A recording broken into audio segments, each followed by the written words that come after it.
What's up, everybody? You are listening to Locked On Now NHL, local experts on the biggest stories on the ice. I'm your host, Daniella Bruce, and thank you for making Locked On Now your first listen every weekday. Our Locked On NHL hosts are here to help break down everything from Monday night across the league. Let's get started with the biggest game. The biggest game.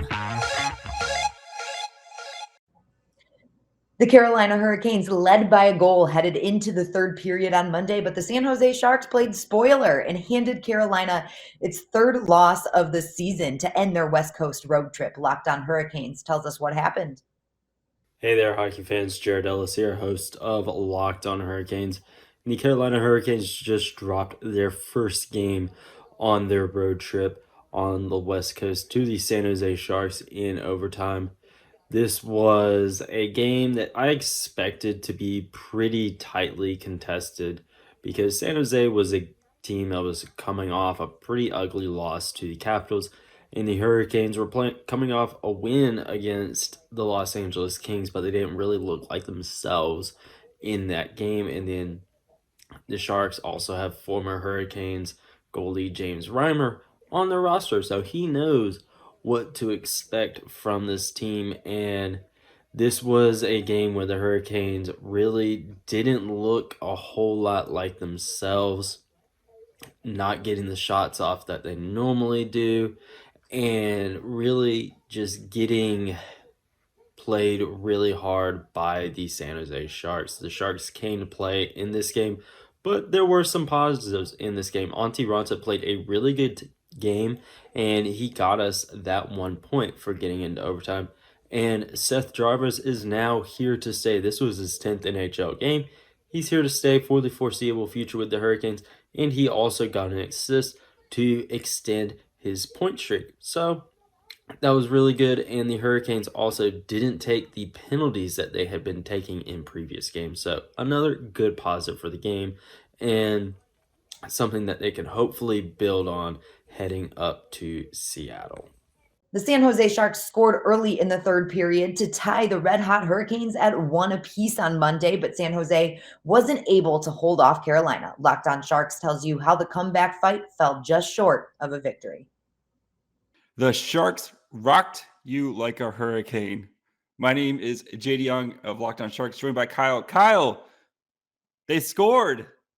It happened. They scored twice. They scored twice. Not only did they score one goal, they scored two goals. I was getting the Sharks. I think the Hurricanes kind of ran out of gas on this long road trip. It became apparent in the third period when the Sharks kind of put the hammer down. But man, that was boring, and the Sharks were getting outplayed real early. And praise be to James Reimer and the defense for kind of holding the fort down until the Hurricanes got tired. But the Sharks got it out a win. There's no two ways around it. And we talked about the depth scoring, and tonight, Alexander Barabanov, Kevin LeBanc. Alexander Barabanov's not depth. He plays on the second line. He's depth scoring right now. So we'll have a full breakdown of this game. Sharks win 2-1 over the Hurricanes. You can find us wherever you get your podcasts, Apple, Spotify, Stitcher, and of course, subscribe to us on YouTube. The Nashville Predators had to face one of the hottest teams in the NHL in the Anaheim Ducks on Monday. Nashville used the home ice advantage and consistent scoring to keep the pressure on Anaheim and eventually pull out the win. Our Locked On Predators host has more from Nashville. The Nashville Predators finally return home for a home game at Bridgestone Arena, the second home game in November. How did they do? Is there no place like home? Hi everyone, I'm Ann Kimball from Locked On Predators. The Nashville Predators tonight took on a very hot Anaheim Ducks team. Could they come away with the win here at Bridgestone? There was magic at home. Ryan Johansson started off the scoring in the first period. Anaheim tied it up in the second. The Nashville Predators went ahead on a power play goal from Mikhail Granlund. Anaheim tied it up on a goal that was assisted by not only Roman Josi, but Dante Fabro as well. You need to look up those highlights.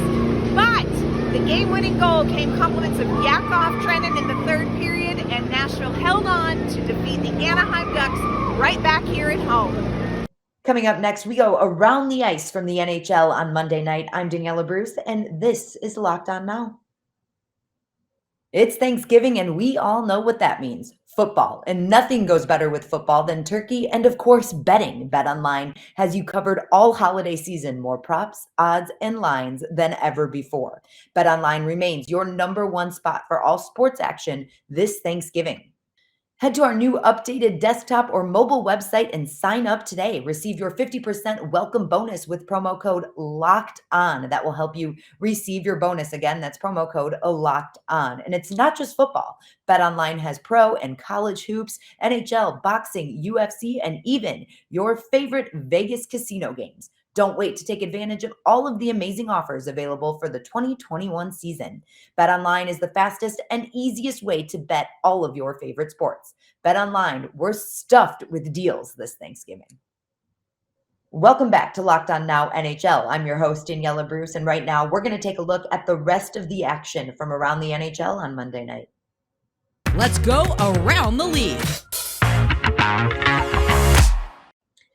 The Pittsburgh Penguins fell behind by a goal early in Winnipeg on Monday, but didn't let the deficit on the road intimidate and scored 3 unanswered to leave Canada with a W. Locked On Penguins has the recap post-game.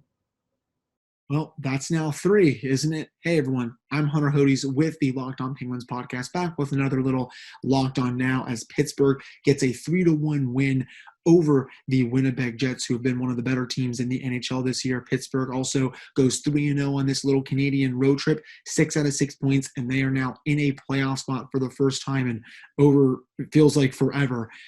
Danton Heinen was able to get his 6th goal of the season. He has been a revelation ever since coming over here in the offseason from the Anaheim Ducks. Jason Zucker also got a goal, his first one in quite some time, and then Jake Guentzel was able to wrap it up with about 2 minutes remaining with an empty net goal. But I think the biggest storyline was how the Penguins played with a lead yet again. It was very 2016-esque, I think, if that's the way to say it. Just lockdown defense. The Penguins are taking everything from the opposition, clogging up the neutral zone, not letting really anyone on the opposing team get to those high danger chances. And with that, and the Penguins are able to skate away with that victory. The next game for Pittsburgh, Wednesday at home against the Vancouver Canucks. I'll have a full episode tomorrow, Tuesday that is, to recap this win against the Winnipeg Jets.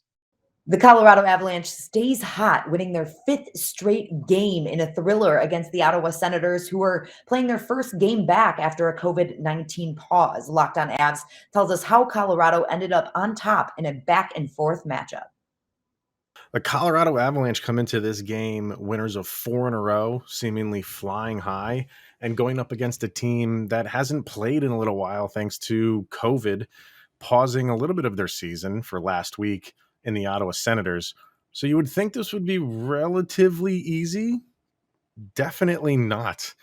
In maybe one of the most exciting games of the season, definitely one of the most exciting games for the Avalanche, maybe even across the league. This was an absolutely phenomenal game to watch. A lot of back and forth. One team would have the lead. The other team would gain the lead. In the end, the Avalanche found a way to get their 5th straight win, 7-5, against the Ottawa Senators. An absolutely fantastic game. Nazem Kadri with 4 more points. He continues his hot play. Cale Makar with 2 goals. That's 2 games in a row where he scored 2 goals. And right now, the Avalanche are playing very well. I don't think they took Ottawa lightly. I think Ottawa came out and wanted to get back on track from not having played for a week. But in the end, the Avs win out. And man, I just can't stress it enough how exciting this game was. And the Avalanche keep their win streak alive at 5. And that's a wrap for us today. Thank you so much for making Locked On Now your first listen every day. For more on the National Hockey League and your team, make sure you listen to Locked On NHL and, of course, your team's local Locked On podcast. I'm your host, Daniella Bruce, and this has been Locked On Now. We'll see you next time.